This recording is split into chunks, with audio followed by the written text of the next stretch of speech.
What's up, everybody? Welcome to another episode of For the Love of Bodybuilding. I'm your host, Logan Shults. I'm here with my co-host, Ian Powell. Ian, how's your last 7 days been, bro? So the last 7 days have been great. So if everybody had been listening to the previous one, I didn't train at all last week, so it was really, really nice.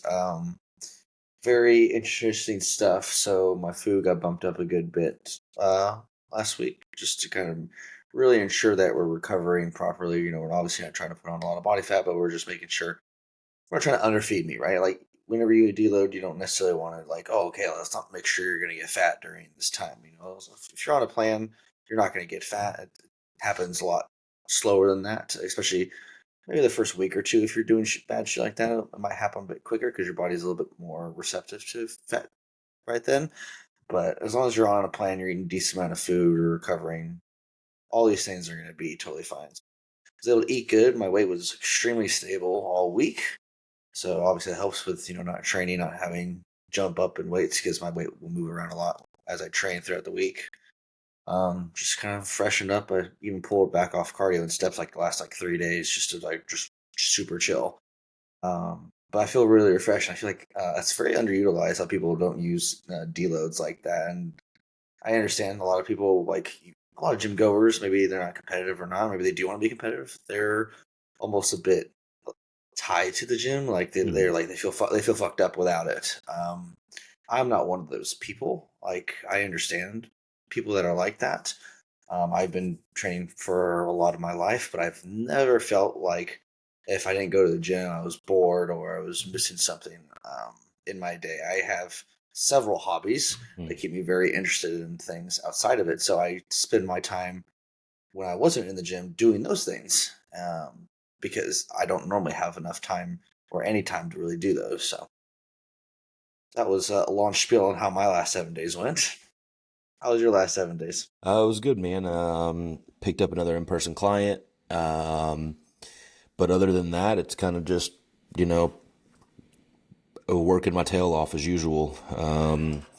Got a couple of people, deeper into prep. And so talking to them on a, you know, every couple of day basis at this point, like 5 and 6 weeks out.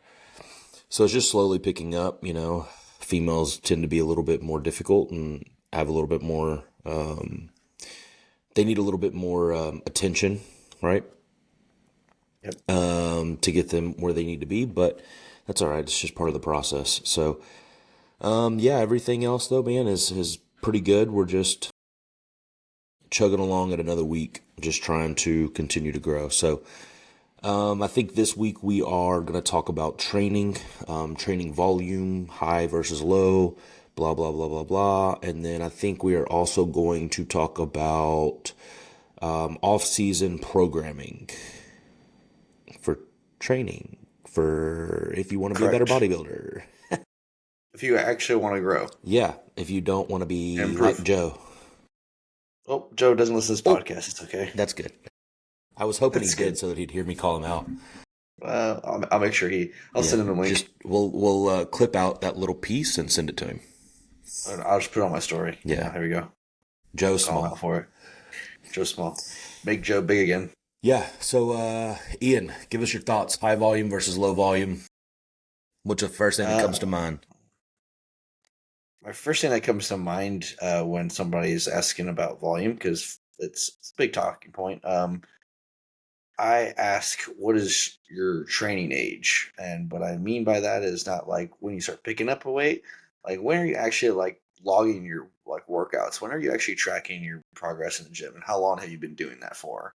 Typically, people need more volume than most because they just need to go through the movements, have more practice, more reps, more sets, learn how to actually train and connect with the muscle. Then, as they get more advanced, as they are able to take sets further along in their workout journey, the less volume they will need um, it altogether. So, basically, for me, I'm always going to be more of a low volume guy, but I kind of started conditioning myself to train more low volume. I would say in college, probably after I was done powerlifting, I knew it was the route that I wanted to go. I had been studying and implementing certain methods of training along the way, but I really cut my volume down low. And it's like sometimes I was leaving the gym and I was like, well, I hope that was enough, but then that kind of created the anxiety in my head that the next time I go train, I'd be like, oh shit, like I only have 6 sets.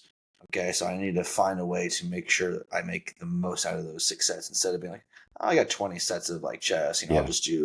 I'll just leave some on the table. I know I got flies. I got 4 sets of 20 on flies later in my workout. I won't press as heavy here and, just kind of move it around. But it's kind of evolved over the course of my career, really learning this stuff. But I would always start off with somebody doing more volume at first, especially if they're newer, and just learning their body really. Yeah, I think I agree. And also, there's another caveat to that, right? In that some people, and generally speaking, these people are the more genetic elite. They tend to respond better to a higher volume, faster paced style of working out. Just based on kind of what I've seen and talking to people. And then your people that tend to maybe not put on muscle as easily. They tend to respond better to the lower volume, higher intensity style. However, that's not just like a hard and fast rule across the board, right? Everybody's a little different. And even so, I think that body parts can be different, right? Like, arguably, I need a lot more volume for my back than I do for my quads to get each to grow. I can do a couple of sets of quads per week and they'll still grow. Versus back is like, I got to do them a couple times a week with multiple sets, we'll say 6 to 8 sets each session to get it to grow. But like you, I do agree that like in those beginning years, man, like you almost need a higher volume style of training because you've got to learn how to feel and connect with a muscle, and you've got to learn um, really you're kind of learning how your body moves with these patterns. You've got to learn how to work the muscle and not just move weight. And yes, there is a difference, right? Um, we can allow ourselves to use like our tendon stretch reflex, or we can just use the muscle to move the weight. And that's all a learning curve that a lot of people need. So when it comes to high versus low volume, I think I think that they both work and they both are required by and large, but I think that they each have a time and a place. And the time and a place could depend on person, it could depend on body part, it could depend on a lot of things. Yeah, I think this is one of those things where we have to like put some scenarios out there. So, say there is a 17-year-old dude. He wants to train with you, and he wants to bodybuild, but he wants to like he knows he's not competing for at least another 5 years. Like he understands that it's going to take time.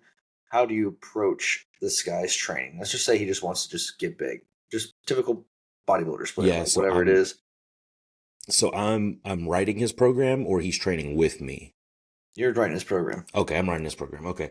So for a guy like that, I'm probably going to give him like a straight push pull legs off type of scenario, and I'm going to do that for two reasons. One, I like the frequency that push pull legs gives us, and also being a younger person, they can generally handle a little bit more beating up, right? They're a little bit more made of rubber. Um, and also they don't really connect with things as well. So they almost need, I find that in that style, you typically are a little bit of a higher volume, just considering that you're training 6 out of 7 days. Um, and then, yeah, within that, I am going to have them doing more volume, but they will be doing, I would probably have them doing, their basis of compounds, like I would want them to be squatting and deadlifting.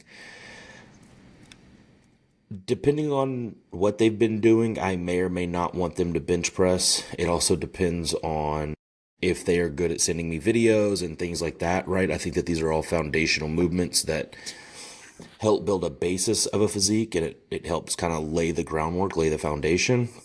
But I think by and large, like that's the large scale of how I would approach that. Is that what you were looking for? Yeah. Yeah. I just giving some scenarios out there. So, what if there's an advanced bodybuilder? He's pushing for his pro card, and say he's pushing for his pro card. Trying to give you a scenario that's not you, and he wants to like bring up his legs, but also like his back needs to come up too. Not as much, but like he definitely needs more legs. How would you kind of set that up for somebody that is obviously he's very advanced, right?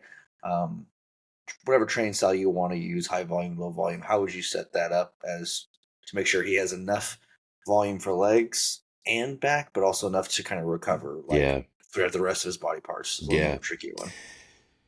I think that there's a couple of factors that come into play with that when you're talking about a more advanced guy is A, what has worked in the past for him? What has he tried in the past?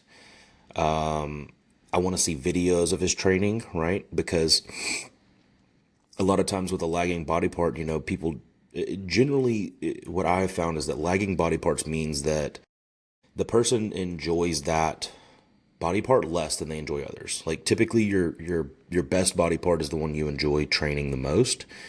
And so I have found that when there is a lagging body part, when they're training it, there's just not as much effort put in.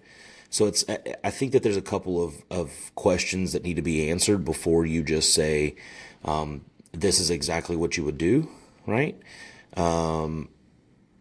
In that specific type of scenario, just because we're talking about a more advanced person. I mean, what's your take on it? Yeah, I mean, obviously you have to know like where they're kind of coming from, and even if you don't know where they're coming from, just say they just blank slate, whatever. They're not paying Yeah. attention to it. You kind of just have to assess their physique, right, and say, okay, so this person needs to bring up legs, they need to bring up back as well. Okay, so Hmm.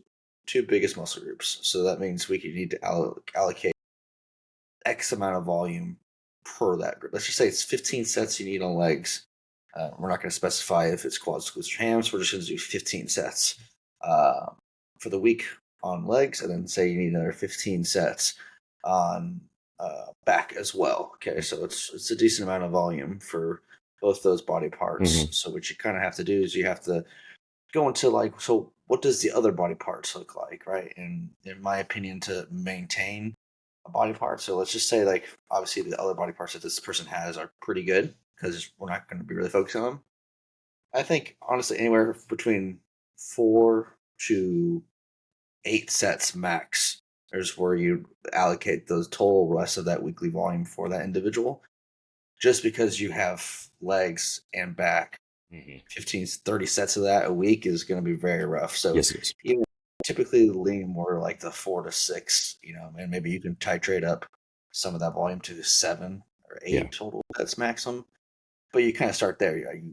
I would assess that person and make sure I can get in all that volume in for those body parts, and then see where I can. And from that point on, the other body parts would just stay super low and just see how they respond from that. If Yeah. they respond well or whatever, you can slowly increase on the other body parts because I believe 15 sets per any body part per week is more than enough to grow. If you cannot grow on that, there's something wrong with your training. There's something wrong with your execution. Yeah. How many, if you're giving somebody 15 sets of two different body parts within the same week and they're large body parts like back and legs, how many sessions are you breaking those 15 sets up into? Are you doing two sessions each within the week? Or are you doing three? What are you doing?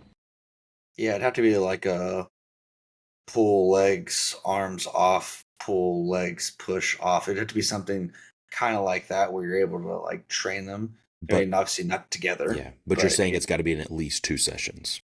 yeah, it'd be at Yeah. least 2 sessions. I wouldn't want to see, especially since they're big body parts, more than 8 sets in each one of those days.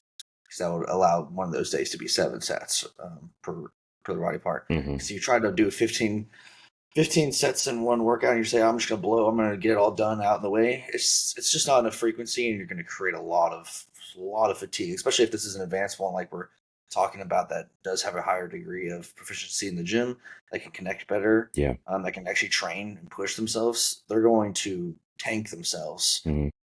early on the week or later on the week, and there's not enough food sleep recovery that is really going to be able to make up for that. Even drugs, there's not enough of that around. You need to be able to split it out so that they can actually Yeah. recover from.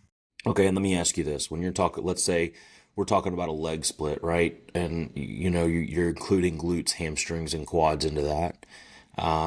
So let's say you give in a session, you give 2 sets to glutes, 3 to hamstrings, 3 to quads, right?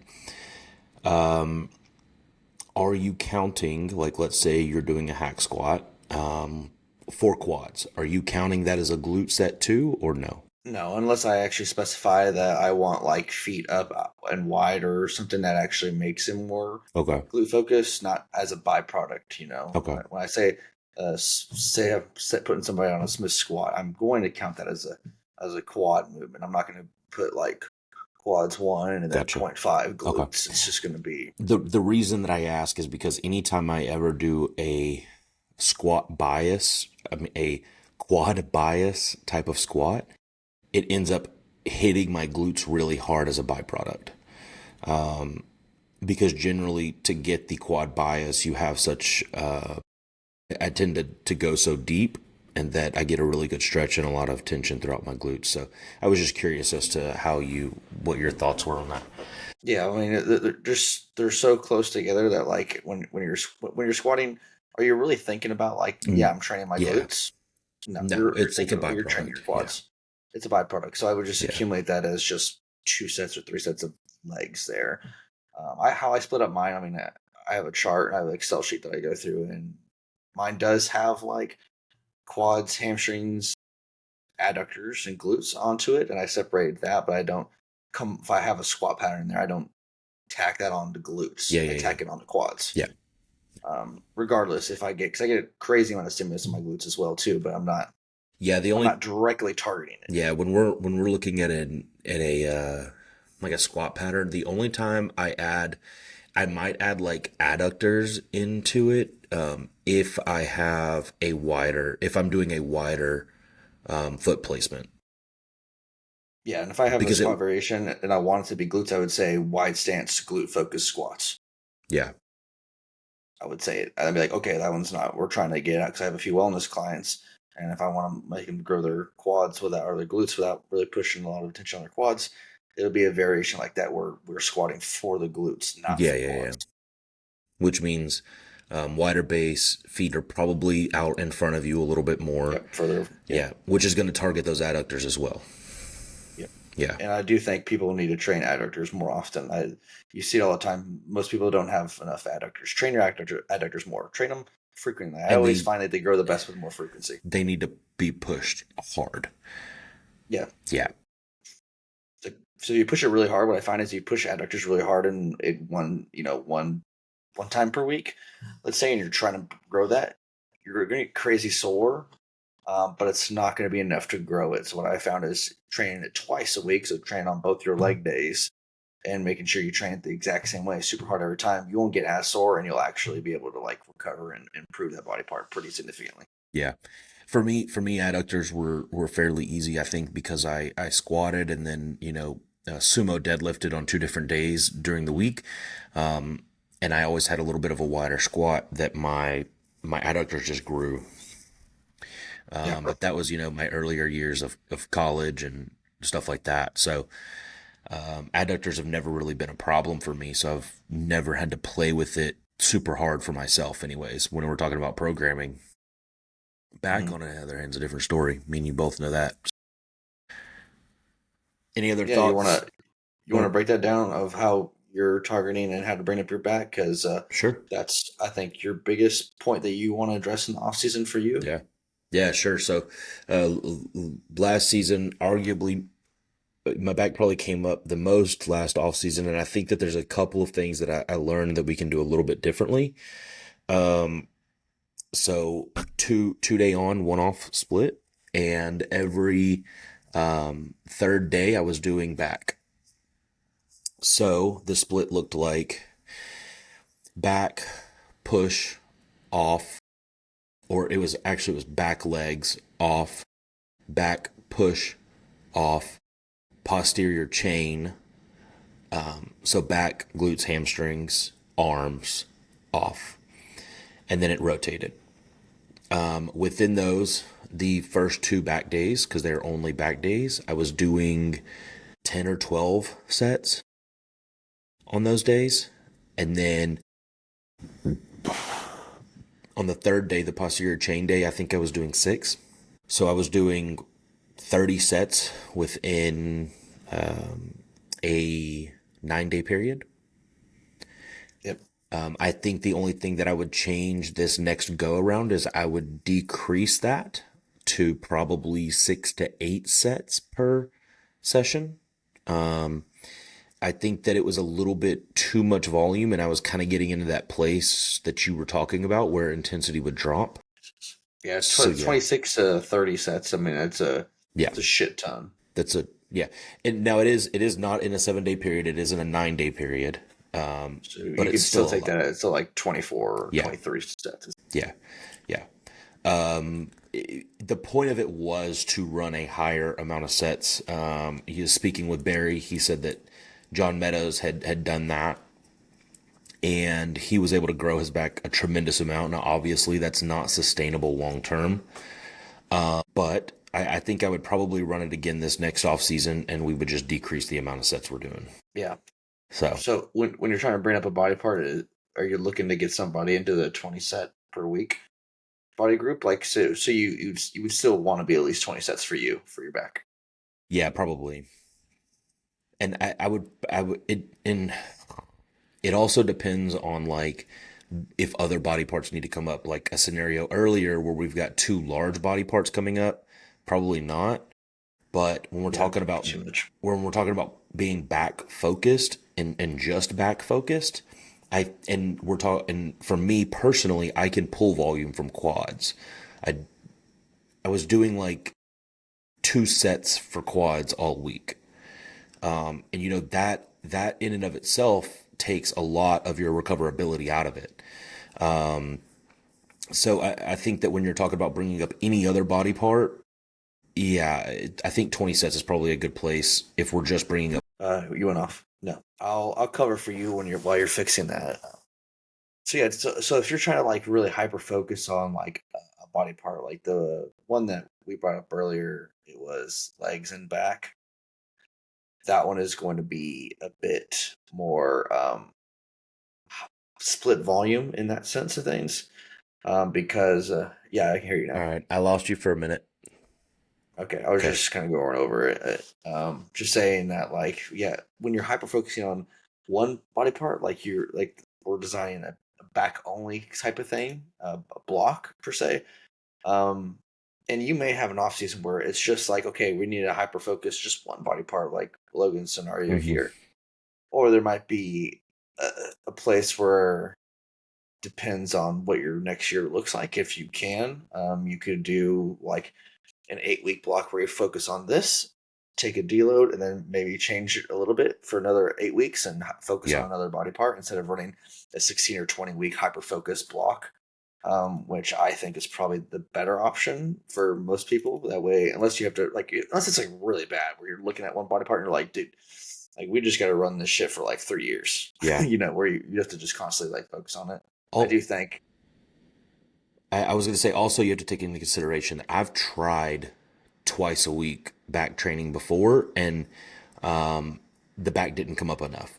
So the goal was to increase volume and just try something new. So yeah, I think the big caveat with that too as well is just because you directly increase your volume or frequency does not mean it's going to grow. Your body part will not grow if you still cannot feel shit. So I always write notes on all my trainings, how I felt that during that lift. What did it feel like? Did I connect really well? Should I stay there? Should I go up in weight? Should I go up in reps? That way, when I go back to do that next time around, I have those notes already copy and pasted over from the following week.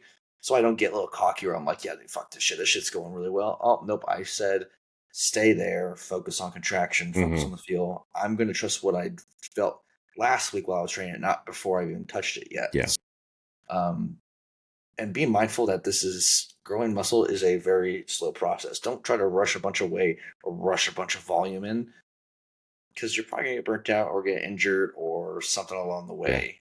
Start. I would tell people to start off lower on their volume on their focus body parts, and then slowly build up as hmm they make the quality of those sets improve. yeah, and then figure out. I would almost suggest pushing it to the place to where it's too much, and then you just back it off by a couple sets. Yeah, yeah. I think that's a good rule for Yeah. almost really anything as far as Yeah. bodybuilding. You want to start off You need to know where focus that one thing at line a is. time. Yeah, go up Yeah. slowly, but make sure that your form and everything is Yeah. improving along the way. You're not like going for an extra two or three reps, but those extra two or three, like your shoulder was moving out of position or your elbow was being funky. Um, these are more of the nuances of the more higher level and advanced Yeah. Yeah. training that you will need to learn because your body will eventually just stall out and you'll have to become even more hyper focused with how you train. Yeah. Yeah. I don't really have anything to add to that, I don't think. That was pretty in detailed in regards to high volume versus low volume and how we're looking at that. By and large, though, I don't think that, or I would say that our second scenarios are really applicable to a lot of the people that we are dealing with. Not just yet, anyways. Um, I think I've probably got two athletes that it could be applicable to. The only problem with those athletes are they handle their own training. One, because mine runs him into the ground a bit and he doesn't like it. And the other is he's been doing this for a while and he kind of knows his body. And so I advise on volume and where we need to, body parts we need to bring up, but I let him handle the rest. He runs his split by me and he runs his programming by me.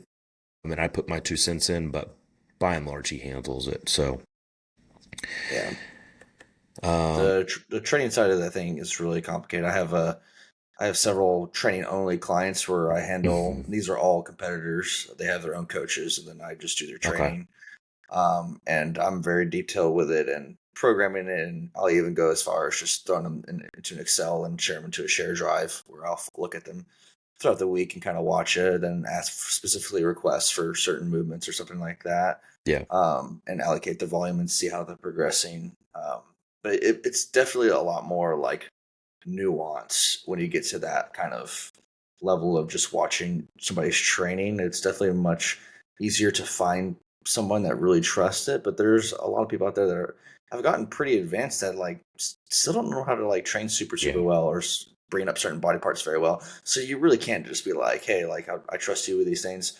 They're coming to you for a reason. It's to kind of clean up some of the things that they might be missing out of because they might be training super hard, but they might not be moving the weight very well or jumping up with reps and not tracking their progress. There's Mm. all sorts of variables when it comes into that. So the training can get extremely detailed, extremely nuanced as far as the bodybuilding side of it goes. But if you're new, you can always get away with more volume than not. Yeah. 100%. I think that kind of wraps up the high versus low volume talk. And I think that we even, what was the other topic we were going to discuss? Setting up like Off off-season season training. training. Okay. I think we kind of just We glazed over we training scenarios. yeah, we can go more in detail with that because I really nerd out on the training side of things. Yeah. Uh, it's just that's how I really got in love with bodybuilding at first. Is just a nuance of programming, and I have a lot of programming stuff that I do on the side. So we can just set that up for another time to Yeah. I talk think that'd about probably be that. best since we talked about that one topic for 30 minutes. That's perfect. That's exactly what you want to do. So Exactly. if and if you're new, man, just go out there, enjoy training. I would say high or low volume, track your progress. Doesn't matter who you are. Just Yeah. go out there, start writing your shit down.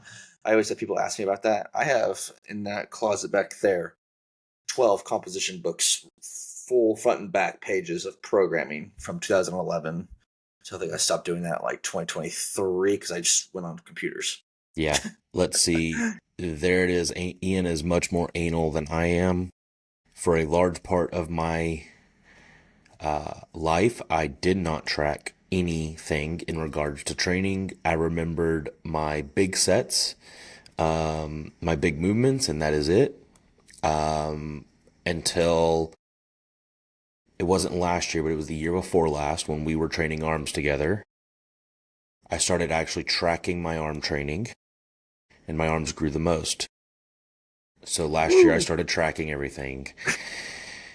I was annoyed, and I don't really, I hate doing it because it takes it to me. It takes some of the fun out of it, like of me just enjoying doing it. It But can for sure. when we're talking about wanting to be a good bodybuilder, and I want to be a good bodybuilder, training used to be therapeutic for me. It is no longer therapeutic for me. It is. I do love to do it, but I want to be a good bodybuilder, and so it is a necessity for me, at least, and I would say Yeah. for most people, it's probably better to do than not. Now, I don't think that you need to live and die by the logbook. I don't think that You that is the should case at you all. should have an idea of what you're doing. Exactly. And I think you need to kind of have goals for yourself so that you can not allow yourself, sorry, to slack. Because it's Yeah. very easy to say, I'm feeling kind of rough this week. Let me slack on it. And the reality is that if you were to just dig in a little bit better, you don't feel as rough as you think you do.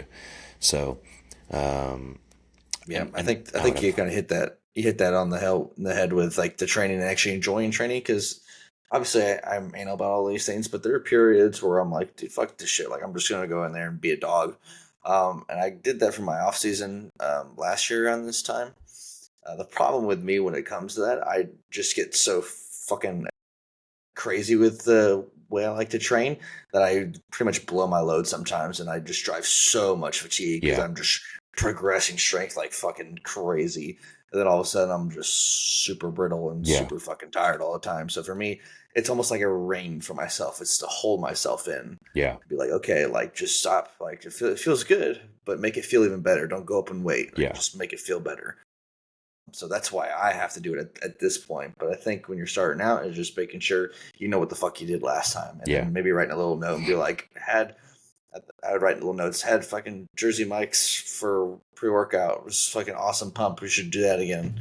Um, just little notes like that, where I'd go into the workout next time, and be like, well, fuck, had I Taco didn't Bell eat. pre-workout and ended up shitting myself 4 times. Talking about doesn't make me shit. It solidifies it. That's hilarious, man. It makes my digestion improve. So we're talking about probiotics, man. You don't need probiotics, so you just need to go to Just Taco need Bell. Taco Bell, baby. Yeah. Clean you All out. right. Well, I think that wraps up another episode of For the Love of Bodybuilding. Later. Later.